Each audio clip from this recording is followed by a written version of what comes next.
Hi, everyone. My name is Alyssa Andrews, and I'm here with the National Sports Media Association. And today I'm here with Mr. Galetti. Mr. Galetti, how are you doing? I'm doing well. How are you? I'm good. I'm good. So before we get started, can we get some, background information on you and just your story? Oh, wow. I've been in the business quite a long time. I've done radio, TV, newspaper, media relations, sports information, you name it, I've done it. My specialty is play-by-play, but I'd like to think I'm good at everything that I do because I put so much hard work into it. That's great. That's great. And how exactly did you get started with play-by-play? Well, it's kind of funny. I wanted to be a play-by-play announcer, believe it or not, just before my fourth birthday. I never really thought I'd be good enough to do it when I was in my school years. In my second year of college, I decided I was going to change my major when a friend heard me doing play-by-play into a tape recorder just as a hobby. They asked what station I was from. I said, I'm just doing it from a hobby, and I got an earful. So they became very good friends, and I decided to change my major at their reckoning That's or great. beckoning, I guess. That's great. That's great. And what do you enjoy most about being a play-by-play announcer? The basically every game's different, every day's different. You never know what's going to happen, except for maybe the pregame and the postgame. You don't have a script, so you really don't know what's going to happen. Unlike doing shows, you can kind of script it or you can go off the cuff. I've done pretty much all that too. But yeah, play by play, it's just you never know what's going to happen. You don't know what the weather's going to be like. You don't know if birds are going to be flying over you if it's an outdoor event. So it's just something different every time. Yeah, definitely, definitely. And covering a wide range of years, are there any memorable stories you can kind of talk about? Well, as a reporter, the most memorable story was covering the 1988 World Series. As a play by play announcer, I've done national radio for college and NFL and have had some very good games there.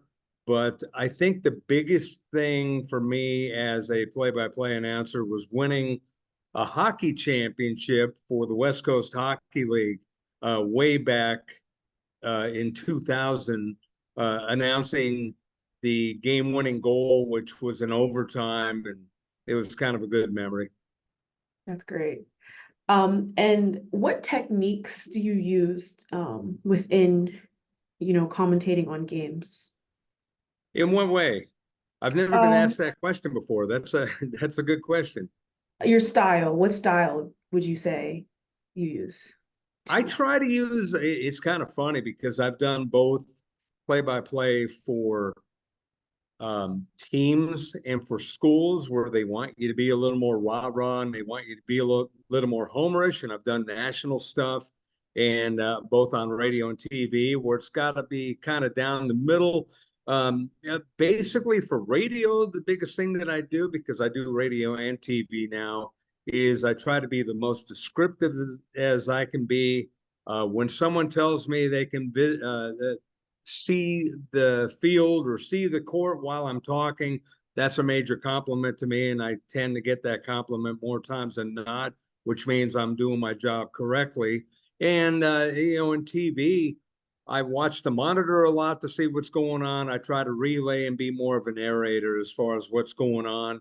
And when an exciting play happens, I'll go crazy a little bit, but I'm not going to go overboard and scream. But I grew up listening to Vince Scully, so he knew how to call a game without getting overly emotional. But you knew he was very emotional. Yeah, definitely. And what advice would you give an aspiring play-by-play announcer?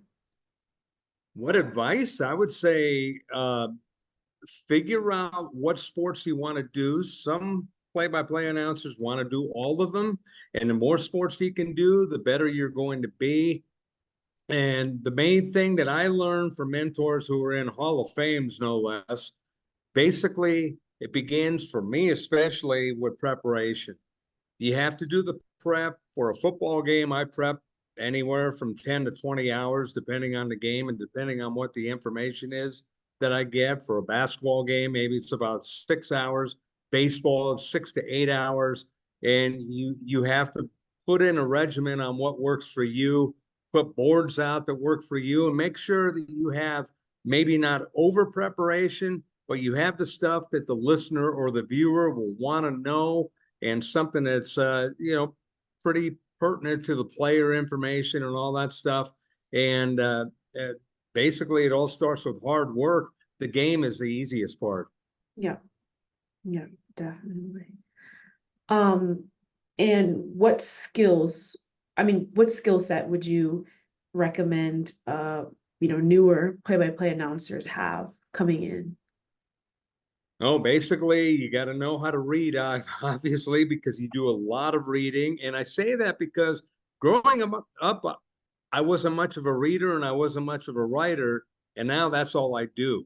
So if you know that you're going to do a lot of reading and writing and typing, this is the business for you, because you got to do boards where you have to type in all the information and everything else, skill sets, computer skills. You learn audio, you learn video, you learn mixers and everything else. And depending on the level that you get, you might be doing everything by yourself for a while, or you might have producers, directors helping you out. But make sure that you know all that you need to know, and then it just makes everything so much easier. Yeah, definitely. And with the world of technology and social media, how do you see play-by-play announcing, progressing? Or do you? That's a great question, because in terms of social media and everything else, that's something that I wish that I had social media when I was younger, because I embrace it.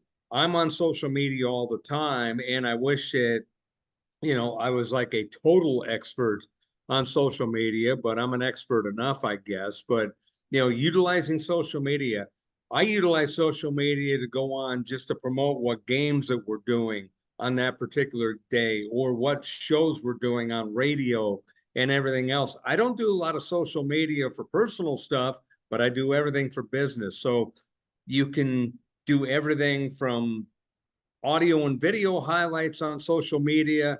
You can do game stories, you can do press releases, everything else that you want to know about the game. And oh, by the way, during the game, during a commercial, you can pop on and do the score. Hey, after one inning, it's 2-0 so and so, and you can keep people up to date on what's going on. Definitely, definitely. Well, thank you so much for allowing me to interview today, and congratulations on your 2024 National Sports Media Association Award. I appreciate it. Thank you so much.